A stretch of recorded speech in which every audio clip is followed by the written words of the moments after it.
konsolidasi yang tercantum dalam kolom terakhir laporan keuangan konsolidasi itu adalah berdasarkan laba yang sudah direalisasi atau laba yang berdasarkan penjualan kepada pihak di luar perusahaan. Kalau belum nampak barang itu dijual kepada pihak di luar perusahaan, maka laba bersihnya masih ditangguhkan, masih nol.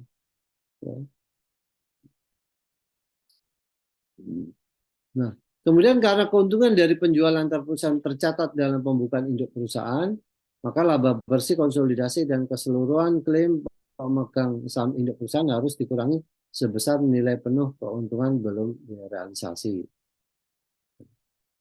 Nah, ini ada 3 situasi ketika penjualan downstream. Ya. Nah, ini pertama, persediaan tersebut dijual ke non-afiliasi pada periode yang sama. Misalkan tahun 2000 dari induk menjual di tahun 2023. Ya. Dari induk dijual kepada anak di, misalkan Mei 2023. Nah, di tahun yang sama, di tahun 2023, barang-barang yang dibeli dari induk tadi dijual kepada pihak di luar. Ini kondisi yang pertama. Nah, kondisi kedua, ya, pembelian di 2023 oleh anak atau dari induk dijual kepada anak, pembelian dari 2023 dijual di tahun 2024. Kondisi yang ketiga, persediaan itu dimiliki selama 2 periode atau lebih oleh afiliasi pembeli. Nah, jadi belinya di 2023 bisa dimiliki di 2024, 2025, nggak langsung setahun 2 tahun laku gitu ya. Ini contoh, ini cukup enak buku ini ya. Kita kalau kita nanti ada kode-kodenya, mudah untuk memahaminya. Jadi PT Induk dan Anak ini mengilustrasikan proses konsolidasi. Nah, ini sebagaimana pada bab 6, kita asumsikan PT Induk membeli 80% saham biasa PT Anak pada tanggal 31 Desember 2000X0 sebesar nilai bukunya yaitu 240 juta. Pada nilai wajar kepentingan dan pengendali PT Anak pada tanggal yang sama dengan nilai wajarnya 60 juta. Untuk ilustrasi penjualan downstream, asumsi pada tanggal 1 Maret 2000X1 PT Induk membeli persediaan seharga 7 juta dan menjualnya kepada PT Anak seharga 10 juta pada tanggal 1 April 2001. Jurnalnya sama seperti kita di pengantar akuntansi, yaitu sumber persediaan pada kas. Ini sistem perpetual ya. Persediaan pada kas. Dan ini induk mencatatnya begini, persediaan pada kas, kemudian dijual kepada anak, kas pada penjualan, HPP atau beban pokok penjualan pada penjualan. Persediaan pada kas 7 juta, dijual ke anak 10 juta. Ini awal mula transaksinya begini. Tapi kemudian kalau seperti ini kan harus kita eliminasi nantinya. Ya. Nah, anak juga begitu, mencatat dia terima persediaan senilai 10 juta, ya, dia mengeluarkan kas besar 10 juta. Ini kita lihat skemanya. Tanggal 1 Maret induk memberi persediaan 7 juta ya, dari pihak luar. Kemudian tanggal 1 April dia transfer kepada anak, dia memberikan menjualnya dengan harga 10 juta. Ya, jadi kesannya seakan-akan induk dapat keuntungan 3 juta. Seakan-akan begitu. Rupanya si anak tanggal 5 November dia berhasil menjual seluruhnya. Yang tadi nilainya 10 juta dijual 15 juta. Maka anak menjual ke perusahaan non afiliasi ini, kita lihat jurnalnya, yaitu kas pada penjualan 15 juta, beban pokok penjualan pada penjualan 10 juta. Ini apa? Reviewnya ya, perhitungannya induk penjualan 10 juta, beban pokok penjualan 3 juta. Seakan-akan induk dapat keuntungan 3 juta. Anak juga begitu. Anak menjual 15 juta, dia dapat dari induk beban pokoknya 10 juta, dapat 5 juta. Nah, total yang belum disesuaikan, nah ini seakan-akan ini 25 juta keuntungannya, penjualannya 25 juta, seakan-akan beban pokoknya 17 juta. Sehingga total konsolidasinya ini ada 15 juta, ya, dikurangi 7 juta, yaitu 8 juta. Walaupun angka laba kota konsolidasi tepat tanpa dilakukan penyesuaian, tapi total penjualan dan beban pokok yang diperoleh dari penjumlahan angka dan pembukaan PT Induk Anak dinyatakan terlalu tinggi. Ya. Jadi harga jual persediaan untuk PT afiliasi sebesar 15 juta, dan biaya perolehan awal Induk adalah 7 juta. Oleh karena itu dari sudut pandang konsolidasi, laba kotor adalah 8 juta. Memang tepat 8 juta. Ya. Tetapi penjualan beban pokok, penjualan dan beban pokok penjualan konsolidasi harusnya masing-masing 15 juta dan 7 juta, bukan 25 juta.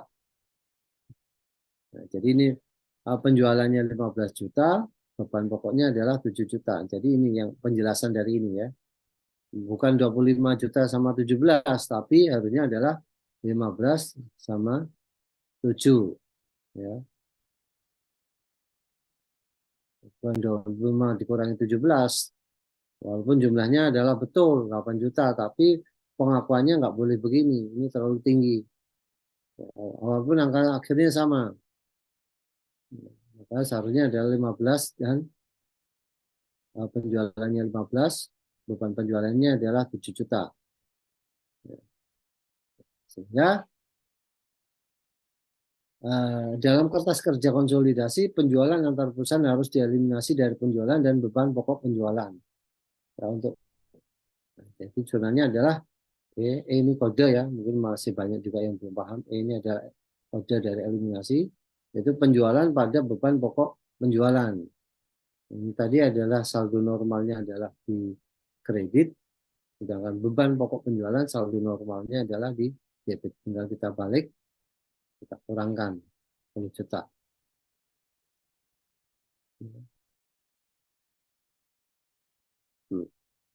Jadi jurnal ini tidak mempengaruhi laba bersih. Jadi laba bersihnya tetap 8 juta tadi. Nah, karena baik penjualan maupun beban pokok penjualan dikurangi sama sebesar jumlah yang sama, yaitu 10 juta.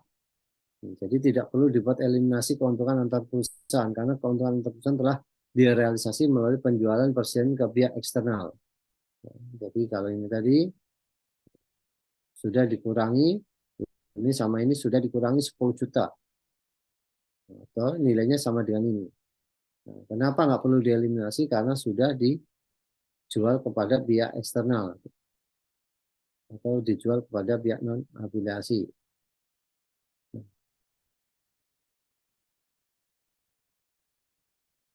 Kemudian penjualan kembali pada periode setelah transfer antar perusahaan. Nah, pada saat persediaan dijual ke afiliasi dengan keuntungan, tetapi tidak dijual dalam periode yang sama, diperlukan penyesuaian untuk penyusunan laporan keuangan konsolidasi pada periode terjadinya penjualan antar perusahaan. Nah, dan pada setiap periode berikutnya sampai persediaan tersebut dijual ke non afiliasi. Nah, jadi intinya penyesuaian itu diperlukan sampai adanya ya sampai terjadinya penjualan. Jadi sekali lagi, pada saat persediaan dijual ke afiliasi dengan keuntungan, tetapi tidak dijual dalam periode yang sama. Jadi misalkan tadi contohnya induk menjual kepada anak di bulan Mei ini. Induk menjual kepada anak di bulan Mei ini. Dan induk menjual itu sudah ada keuntungan. Maka kalau barang itu sampai akhir tahun 2023 ini belum terjual, maka diperlukan adanya penyesuaian, ya, pada periode terjadinya penjualan. Artinya pada periode misalkan tahun ini gitu. Dan pada setiap periode berikutnya. Kalau di 2024 ternyata belum laku juga, tetap harus ada penyesuaian sampai barang itu terjual kepada non afiliasi. Nah, jadi untuk ilustrasinya ini asumsikan bahwa induk membeli persediaan pada tahun 2021 seharga 7 juta dan menjual persediaan tersebut kepada PT Anak selama tahun berjalan seharga 10 juta. 10 juta. Anak menjual persediaan ke PT non afiliasi pada tahun berikutnya ini. Nah, pada tahun pada tanggal 2 Januari 2000X2. Nah, ini Maret 2001 Indo membeli dari pihak luar senilai 7 juta, dijual di tahun 2000, di tahun yang sama 10 juta. Tapi sama anak berhasil dijual itu di tahun berikutnya, yaitu 15 juta di 2 Januari 2000X2. Maka selama 2000X1 ini kotak ini, selama 2001 kita perlu membuat penyesuaian, ya. Ini selama kotak ini di tahun 2021 kita buat penyesuaian. Kenapa? Karena belum laku. Ada unsur keuntungan, ya, yang dimasukkan oleh induk kepada persediaan, tetapi karena di tahun 2001 ini belum laku, maka harus ada penyesuaian. Jadi selama tahun 2001 PT Induk mencatat pembelian persediaan dan penjualan ke PT Anak dengan jurnal 1-3. Yang tadi ya. 1-3 kas pada penjualan dan seterusnya tadi. Ya. Persediaan pada kas pada penjualan, beban pokok penjualan pada penjualan. Sama. Itu jurnal transaksinya.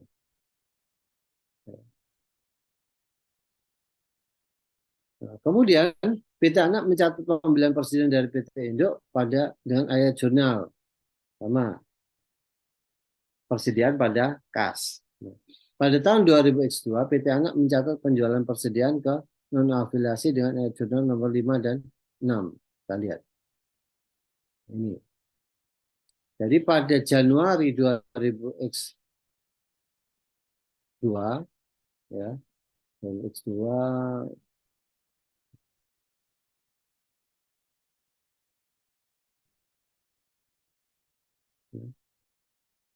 sama seperti ini.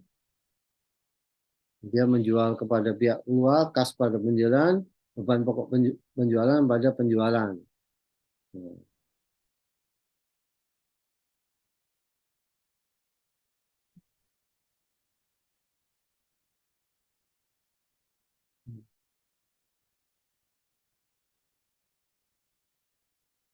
Nah, kemudian dengan menggunakan metode ekuitas dasar, ingat ya metode ekuitas.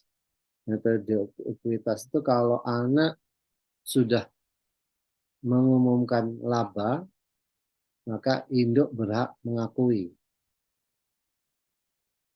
Induk berhak mengakui bahwa laba itu akan meningkatkan investasinya.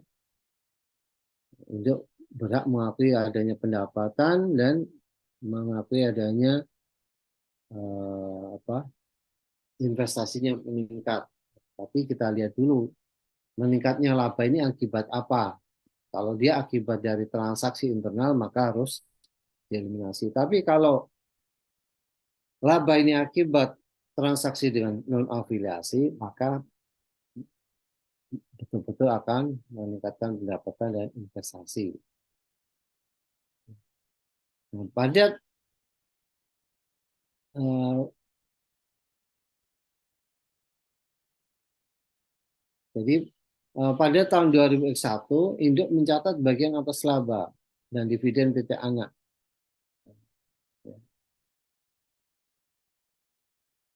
Khas pada investasi yaitu 30 juta kali 80%.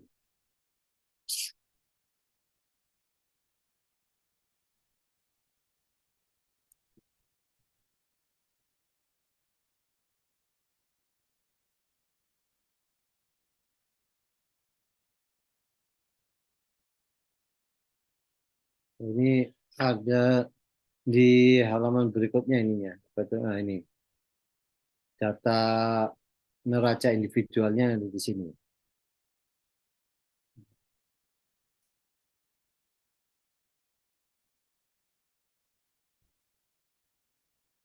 Ada dividen 30 juta. Jadi di sini ada anak mengumumkan dividen. Begitu anak mengumumkan adanya dividen, ya, mengumumkan dividen 30 juta, induk langsung mengakui. Induk langsung mengakui di sini 30 juta kali 80%. Pas pada investasi 30 juta kali 80% yaitu 24 juta. Nah, karena kita menggunakan metode ekuitas, maka investasi ini mempengaruhi pendapatan. Investasi naik, pendapatannya juga naik. Ya, 1 juta.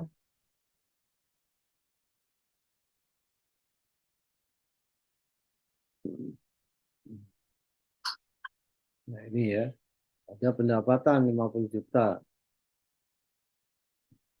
Nah ini akan menambah investasi. 50 juta kali 80%. Sehingga dari jurnal tersebut saldo akhir akun investasi 240 juta. Ya. Tadi 240 juta, ini kita lihat dari sini. Nah, ini ya, membeli 240 juta,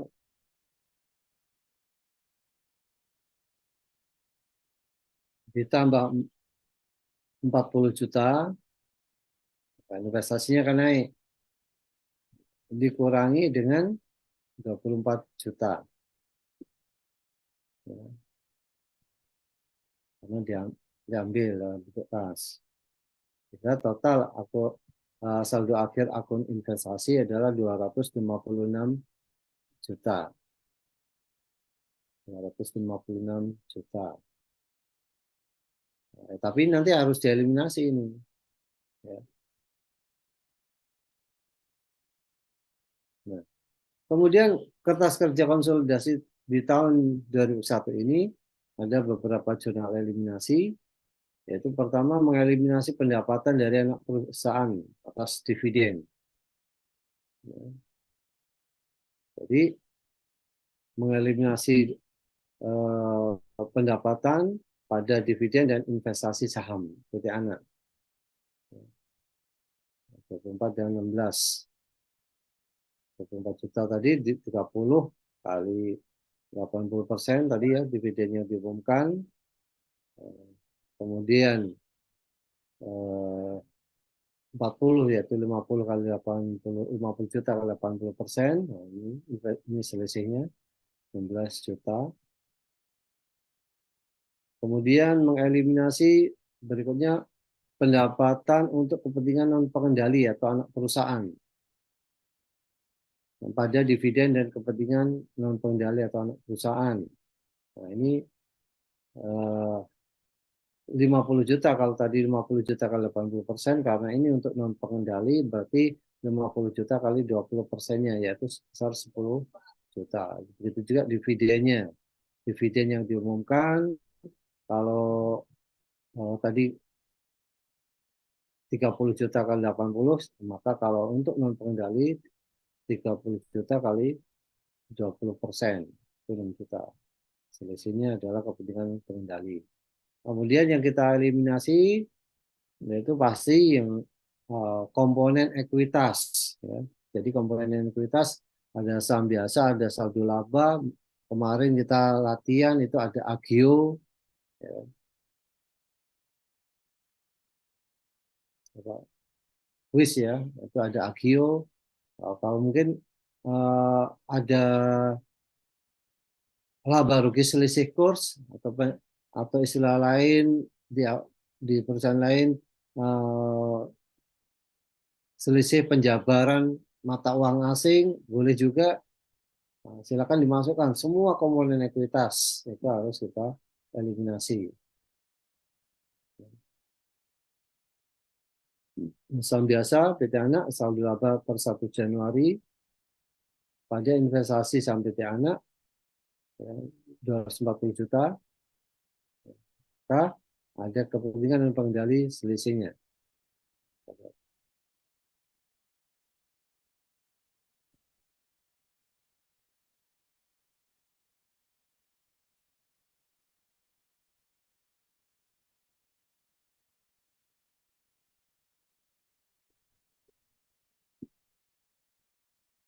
Ini saldo labanya ini kita eliminasi sama komponen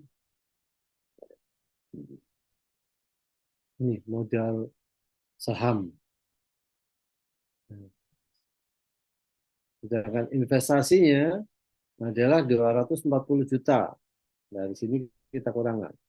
Maka selisihnya adalah kepentingan pengendali.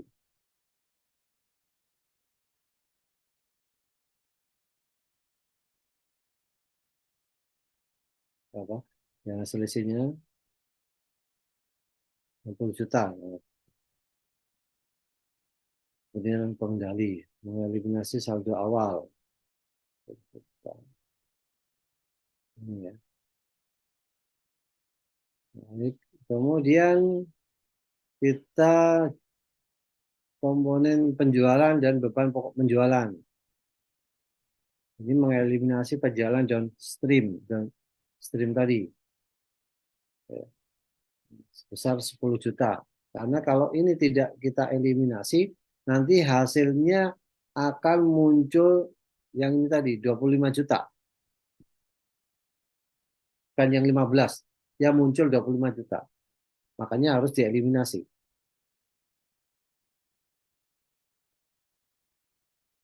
Eliminasi 10 dan 10 juta yaitu ya, beban pokok penjualannya 7 juta, persediaannya 3 juta.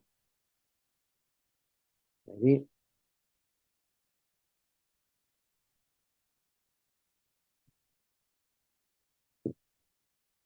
3 juta ini persediaan. Ya, kita lihat tadi. Nah, ini seakan-akan kan ada keuntungan dari 7 ke ini berapa? 3 juta kan.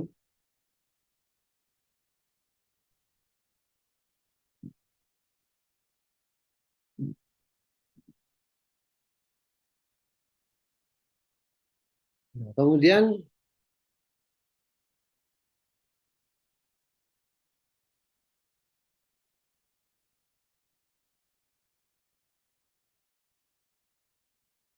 ini sudah penjelasan sudah. Oke. Jadi ini eh, beberapa dampak.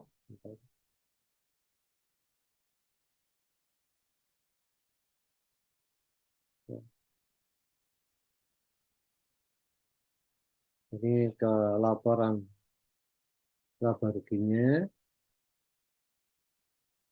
penjualan, eliminasi pendapatan dari anak juga gitu, beban pokok juga gitu. Kemudian untuk penanganan pengendali, apa, untuk laporan perubahan ekuitas, ya,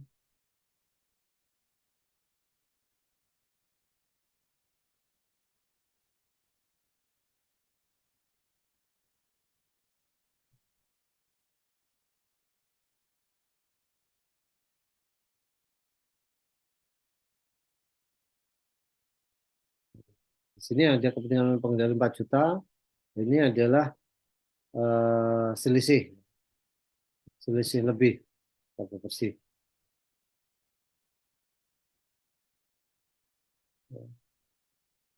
Misalnya ini jelas sekali. Kemudian jadi penjelasan sudah. Nah ini eh, kita reviewnya,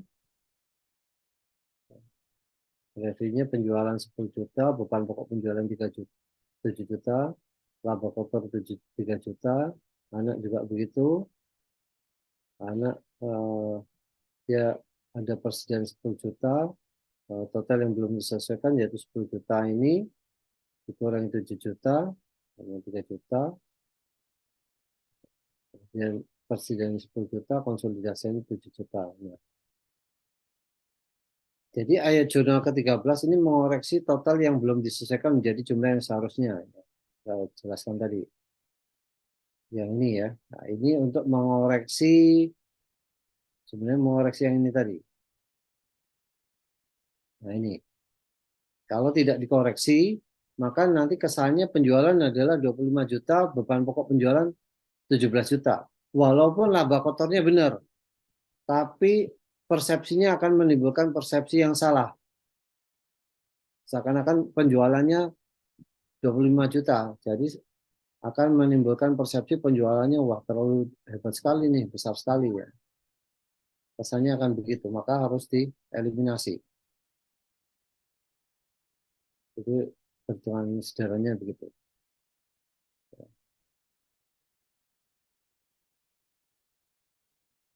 Kemudian perhitungan laba bersih konsolidasi tahun 2001 pada kertas kerja figur 7871 tadi yaitu sebesar 187 juta. Nah, ini kita verifikasi, dicocokin, cross check benar nggak segitu. Ya.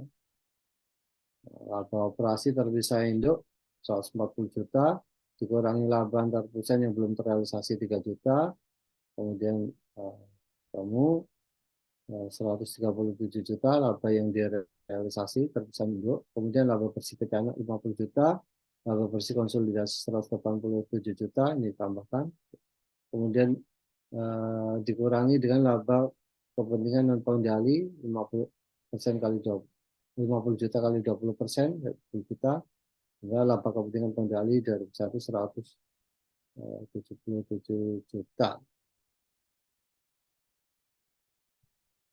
Kemudian di tahun 2000X2, anak selama tahun 2002 PT Anak menerima 15 juta dari penjualan persediaan ke PT non afiliasi atas persediaan yang semula dibeli dari Induk sebesar 10 juta. Nah, Induk mencatat bagian pro rata atas laba bersih dan dividen PT Anak tahun 2002 dengan berikut. Kas pada investasi saham PT Anak 32 juta, yaitu mencatat dividen PT Anak sebesar 40 juta. Investasi saham PT Anak pada pendapatan dari anak perusahaan yaitu 75 juta kali 80%.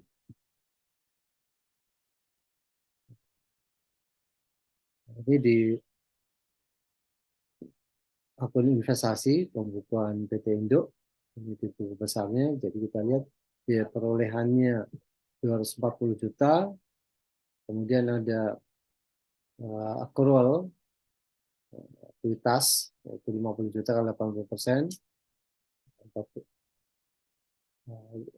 juta. Kemudian ini adalah saldonya 256 juta, accrual entitas tahun 2002 75 juta ke 80 juta,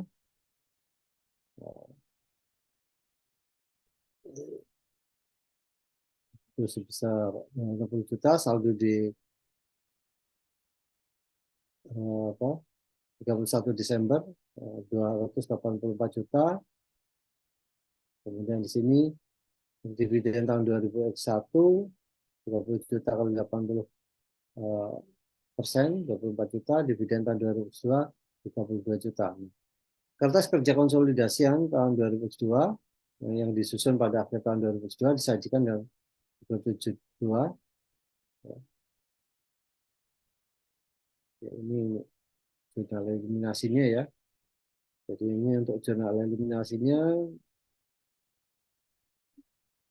pendapatan dividen diumumkan investasi pada anak sama, mekanismenya sama ya, komponen-komponen yang harus dieliminasi sama.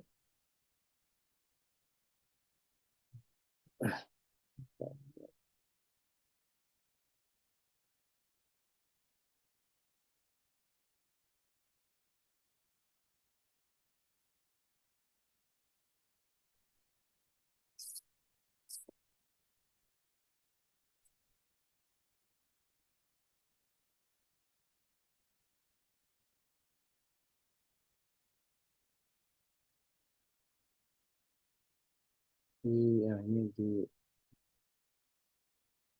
figur 72. Jadi begitu kita 2001 selesai, maka karena penjualannya dilakukan di 2002, kita melakukan jurnal tadi.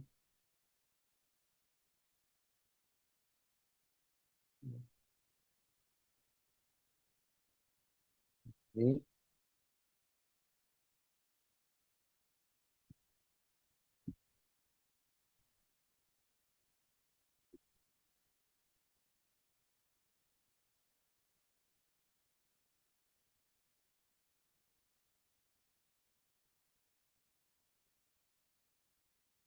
Jadi di jurnal eliminasi 16 ya, ini ya, ini mengeliminasi pengaruh ayat jurnal metode ekuitas dasar yang nomor 14 dan 15.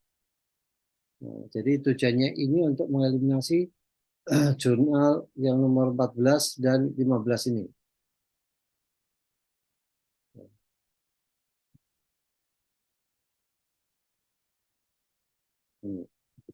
Untuk mengeliminasi ini. Kemudian ayat jurnal 17 itu mengalokasikan laba ke pemegang saham non pengendali. Ini mengalokasikan laba ke kepentingan non pengendali. Ya. 75 juta kali 20%. Dan memunculkan peningkatan klaim pemegang saham non pengendali atas aset bersih PT Anak dalam kertas kerja tahun 2002. Ya. Karena penjualan downstream, jumlah yang dialokasikan ke pemegang saham non pengendali dan saldo kepentingan non pengendali tidak terpengaruh oleh keuntungan perusahaan, maka ayat jurnal kertas kerja 18 ya ini untuk mengeliminasi saldo ekuitas pemegang saham anak dan saldo investasi awal PT Indo. Sedangkan non pengendali dikredit sebesar 20%-nya dari saldo awal PT Anak. Nah, kemudian I19, jurnal eliminasi yang 19 ini diperlukan untuk menyesuaikan beban pokok penjualan menjadi saldo konsolidasi yang seharusnya dan mengurangi saldo laba awal. Nah, keuntungan antar perusahaan belum direalisasi yang terdapat dalam persediaan PT Anak dibebankan ke beban pokok penjualan pada saat PT Anak menjual persediaan tersebut selama tahun berjalan. Jadi yang di saldo awal yang ngikut dari tahun sebelumnya, ya ini yang keuntungan dari tahun sebelumnya, ini harus kita eliminasi, kita buang.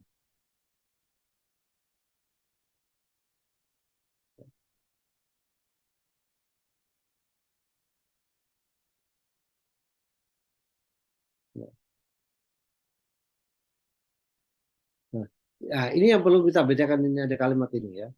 Tidak seperti pada periode terjadinya transfer perusahaan, tidak seperti pada periode terjadinya transfer perusahaan. Artinya tidak seperti yang terjadi pada tahun 2001.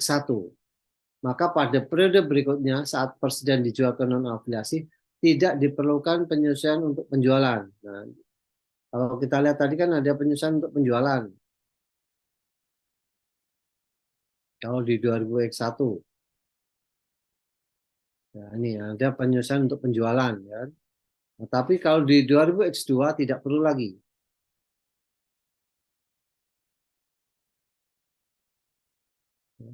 Tidak perlu lagi penyesuaian untuk penjualan. Jumlah yang dilaporkan PT Anak telah mencerminkan penjualan keluar entitas ekonomi. Jadi apa yang dijual anak itu sudah langsung boleh diakui. Nah, kalau tadinya kan nggak diakui, tapi karena dicatat maka harus disesuaikan. Tapi karena ini sudah dijual kepada pihak keluar, maka nggak perlu ada penyesuaian lagi. Maka maka dan merupakan jumlah yang seharusnya dilaporkan untuk konsolidasi dengan menghilangkan keuntungan antar perusahaan yang 3 juta. Nah, yang saya sampaikan barusan tadi, yang 3 juta yang ikut dari periode sebelumnya, ya masih ngikut dari periode sebelumnya harus kita buang. Ini harus kita eliminasi. Begitu juga beban pokok penjualan, ya, yang berasal dari periode sebelumnya, ini juga harus kita buang. Nah, sehingga jurnal eliminasi E19 juga mengurangi saldo laba awal. Jadi jurnal yang ke-19 ini tadi mengurangi saldo laba awal dari tahun sebelumnya, 1 Januari itu kan berarti 31 Desember tahun sebelumnya. Nah, ini harus kita buang. Begitu juga beban pokok penjualannya harus kita buang.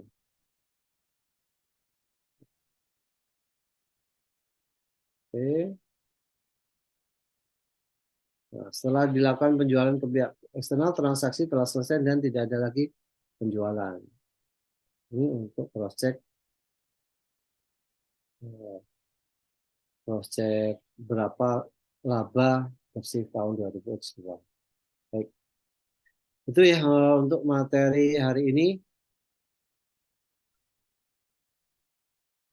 Insya Allah kita UASnya kapan nih? Saya lupa.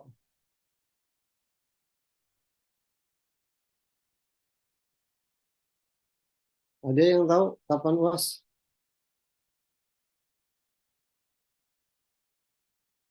Izin menjawab Bapak, kemungkinan tanggal 12 Pak, karena UAS baru dilaksanakan pada tanggal 7.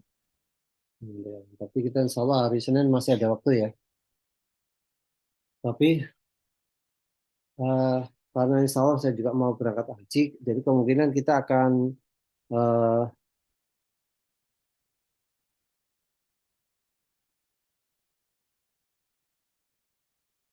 UAS duluan. Mudah-mudahan dalam minggu depan kemungkinan saya berangkat. Eh, Insya Allah besok kita tambah aja deh. Berarti apa hari Jumat ya? Hari Jumat mungkin kita ada materi satu lagi. Nah, setelah itu kita pikirkan bagaimana mekanisme UAS. Apakah kita duluan UAS atau nanti gimana? Gitu. Walaupun nanti yang dikata UASnya kita sesuai jadwal, paling saya akan minta apa stafnya Bu Reni untuk nyecan ya, untuk diupload. Atau ketika nanti UAS, kalian datang secara fisik, nah habis itu setelah mengerjakan, di akhir mengerjakan langsung diupload, itu bisa juga. Classroom. Baik, insya Allah kalau nggak ada halangan, besok kita ada satu materi lagi masalah utang antar perusahaan. Sebenarnya ini kalau dibahas sekarang juga sebenarnya bisa, cuma saya ada agenda yang lain. Jadi sebenarnya prinsipnya sama semua.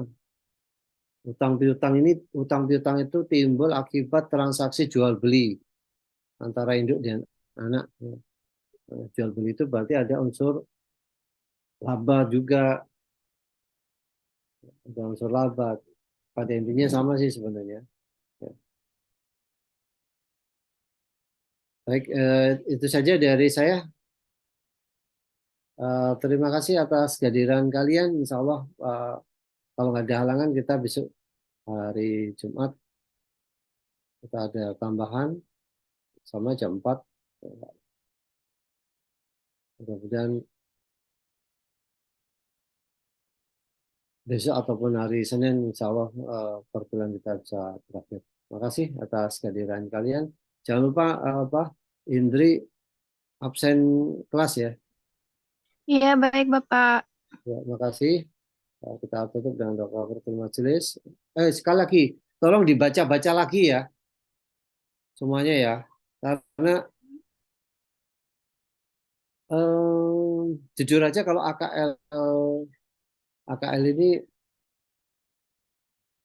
ya sebenarnya kalau paling nggak dibaca 2-3 kali baru enak.